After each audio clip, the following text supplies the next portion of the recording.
حاجوک، اگر یہ لوگ آپ سے جھگڑیں، آپ کے ساتھ مناظرہ کریں، جیسے نجران والے عیسائیوں نے مناظرہ کیا، اگر آپ کے ساتھ مباحثہ کریں، بحث و مباحثہ کریں، تو آپ فرما دیجئے فَإِنْ حَاجُّوكَ، تو اگر حاجو حجت بازی، دلیل بازی، مناظرہ، مباحثہ کریں گے کہ آپ سے، تو فقل، میرے پیغمبر، تو قل فرما دیجئے اسلمت وجہی للہ، آپ نے تو ان کا منہ تو بند کر لیا، آپ نے بحث میں بھی ان کو شکست دے دی، لیکن اس کے باوجود بھی وہ نہیں مانتے ہیں تو بھاڑ میں جائیں، جہنم میں جائیں، نہ مانیں۔ آپ نے آخری بات ان کو یہ کہنی ہے، فَقُلْ، کہہ دیجئے اسلمت وجہی للہ۔ اسلمتو کا مطلب تسلیم میں کر چکا ہوں، میں تو تسلیم کر چکا ہوں، وجہی، چہرے کو، اپنے چہرے کو رخ دے چکا ہوں۔ اسلمتو تسلیم کر چکا ہوں، یعنی اپنے چہرے کا رخ کر چکا ہوں، میں نے اپنے چہرے کا رخ کر لیا ہے للہ، اللہ کی طرف، بس۔ اب میرا رخ اللہ کی طرف ہے، پہلے بھی میرا رخ اللہ کی طرف تھا، تمہارا نہیں ہے تو نہ ہو۔ میرا رخ اللہ کی طرف، میرا ذہن اللہ کی طرف، میرا نظریہ اللہ کی طرف، میرا عقیدہ اللہ کی طرف، میری نظر اللہ کی جانب، بس۔ میں اللہ کے سوا کچھ نہیں کرتا۔ وَمَا يَنْطِقُ عَنِ الْهَوَىٰ إِنْ هُوَ إِلَّا وَحْيٌ يُوحَىٰ، اللہ تعالیٰ خود فرماتے ہیں دوسری جگہ کہ میرا پیغمبر اپنی خواہش، اپنی چاہت کے مطابق کچھ نہیں کرتے ہیں۔ إِنْ هُوَ إِلَّا وَحْيٌ يُوحَىٰ، ہاں، جب تک کہ ان کو وحی نازل نہیں ہوتی، حکم نہیں ملتا، حکم کے مطابق وہ بات کرتے ہیں۔ تو معلوم ہوا سب کچھ اللہ کی طرف سے ہے،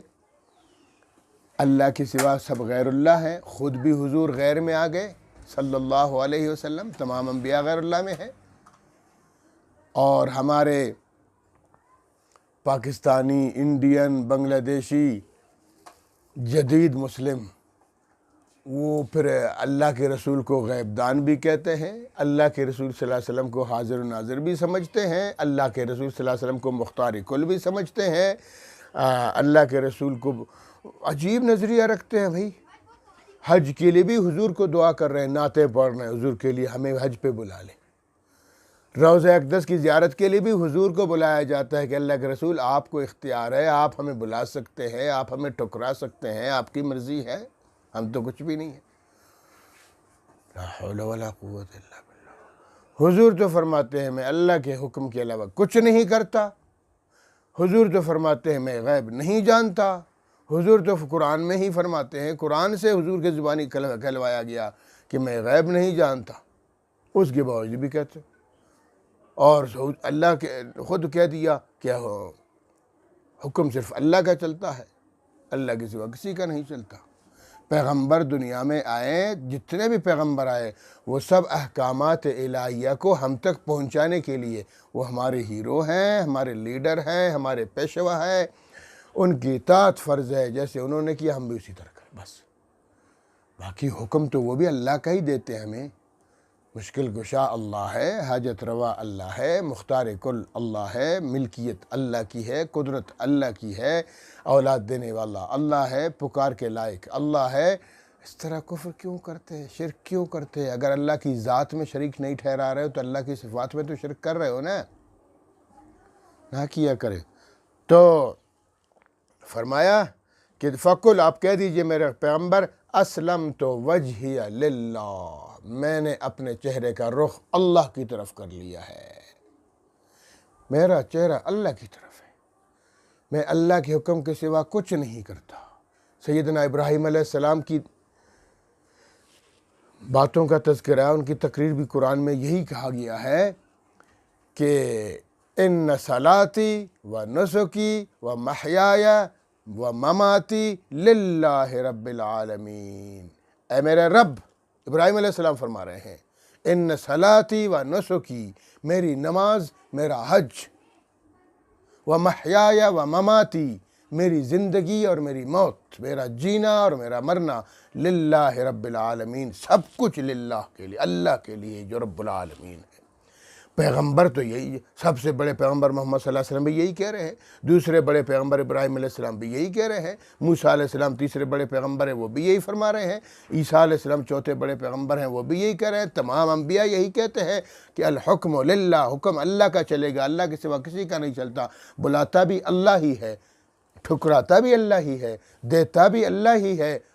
ٹوکتا بھی اللہ ہی ہے، سب کچھ اللہ کرنے والا ہے۔ اور ہم نے جناب کسی کا نام داتا رکھ دیا، علی حجویری رحمۃ اللہ علیہ بہت بڑے ولی کامل گزرے ہیں، ان کو سلام ہے، بہت ہمارے ہیرو گزرے ہیں، لیکن داتا نہیں ہے، لوگوں نے داتا بنا لیا ان کو۔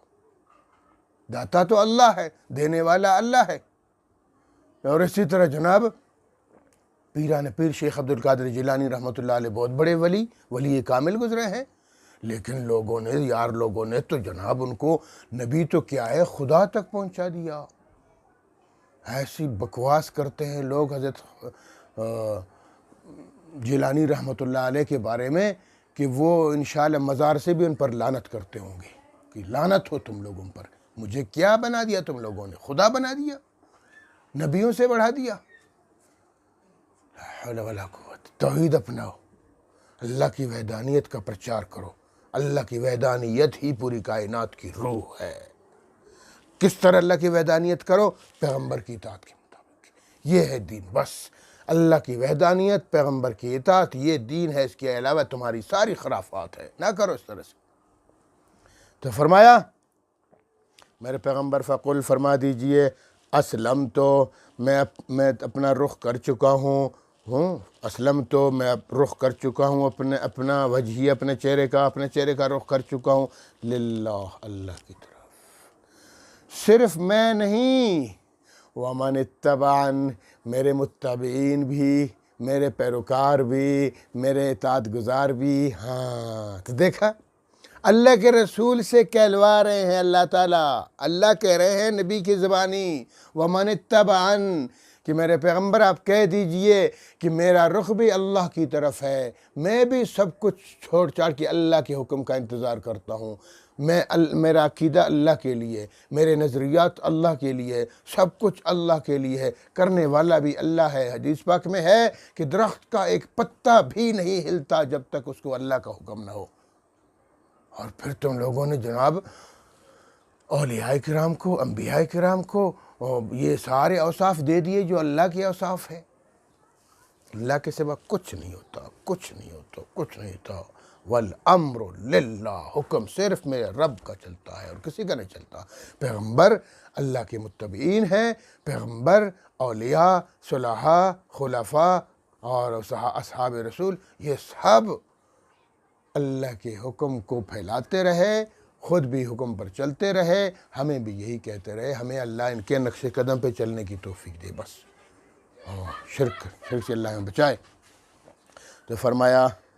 ومن اتبعن، میرے متبعین بھی، وہ میرے جو متبعین ہیں وہ بھی یہی کہتے ہیں، کیا کہتے ہیں کہ اللہ، میں نے بھی اپنا رخ اللہ کی طرف کر لیا، میرے سارے متبعین بھی اپنا رخ، اپنے چہرے کا رخ اللہ کی طرف کرتے ہیں اور کسی طرف التفات نہیں کرتے ہیں، ساری توجہات لوگوں سے ہٹا کر میرے رب کے حکم کے مطابق۔